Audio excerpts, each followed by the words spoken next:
C'est avec un réel plaisir que je m'adresse à vous ce matin à l'occasion de la cérémonie de lancement du projet d'amélioration de la résilience des écosystèmes et des communautés face au changement climatique, PAREC-CC. Je voudrais, à l'entame de mon propos, vous remercier d'avoir bien voulu répondre à notre invitation pour participer à cette rencontre qui ouvre le premier chapitre de la mise en œuvre du projet PAREC afin d'aller à l'assaut de la lutte contre la dégradation des écosystèmes et la pauvreté des populations sur le tracé de la Grande Muraille Verte, en vue de restaurer l'espoir d'une vie meilleure pour les personnes qui y vivent. Mesdames et messieurs, comme vous le savez, la dégradation des terres, la désertification, le changement climatique, l'érosion de la biodiversité constituent des problèmes environnementaux majeurs dans le Sahel. Les effets de ces phénomènes aggravent les moyens d'existence durable des populations. Et malheureusement, les prévisions climatiques montrent que si rien n'est fait pour inverser la tendance, la situation ira en s'aggravant. Et Madame l'ambassadrice l'a dit tout à l'heure, nous sommes la première génération à vraiment sentir les effets du changement climatique. Mais nous serons également la dernière à pouvoir agir pour renverser la tendance. Et c'est dans ce contexte que les chefs d'État africains ont initié l'édification de la Grande Muraille Verte pour combattre la désertification, lutter contre le changement climatique, l'insécurité alimentaire et la pauvreté dans le Sahel. Je dois dire que notre pays, le Sénégal, fait partie des initiateurs de cette initiative africaine et est un pays leader dans la mise en œuvre de la Grande Muraille Verte. Initialement conçu comme un long couloir d'arbres entre les isoètes 100 et 400 mm, elle est passée en une mosaïque d'écosystèmes verts productifs afin d'accroître la résilience des communautés et des écosystèmes du tracé. Pour donner corps à cette ambition et surtout construire le Sénégal que nous voulons, à savoir un Sénégal souverain, juste et prospère, les hautes autorités du pays ont retenu d'emprunter la trajectoire de la promotion d'une croissance forte, durable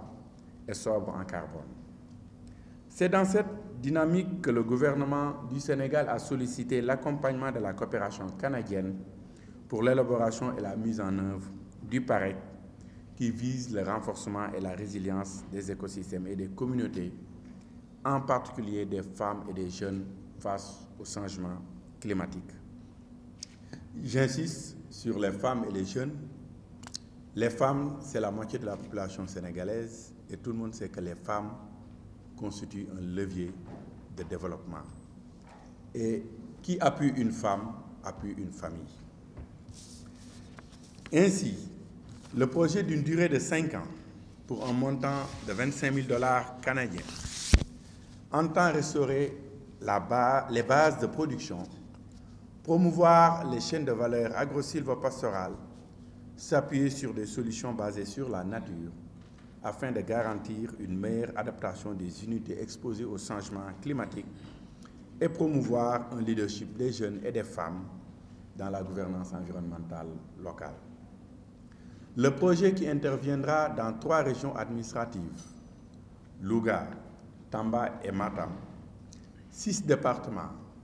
Bakel, Kanel, Kébémer, Louga, Linguère et Matam, et 18 communes au niveau des zones écogéographiques des Niayes, de la zone sylvopastorale du Ferlo et du centre-est,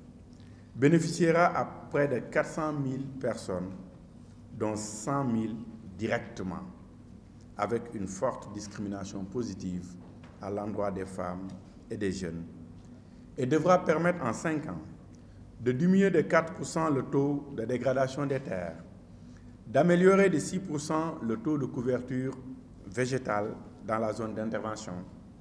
de réduire de 5% la prévalence de l'insécurité alimentaire et nutritionnelle dans les communes d'intervention et d'augmenter de 6% les revenus et relever de 5% le stock de carbone par rapport à 2024. Je le disais tout à l'heure à son Excellence l'ambassadrice du Canada, j'exhorte les responsables de ce projet et les directeurs de l'Agence sénégalaise de reforestation et de la Grande Muraille Verte à aller au-delà de ces indicateurs, parce que je suis convaincu que l'agence peut aller au-delà de ces indicateurs. Mesdames et messieurs, au vu de l'importance des objectifs attendus du projet, la rencontre de ce matin revêt une importance capitale pour l'agence, car la mise en œuvre du projet constitue un levier de taille sur lequel l'agence peut s'appuyer pour, d'une part, renforcer la résilience des écosystèmes et des communautés agropastorales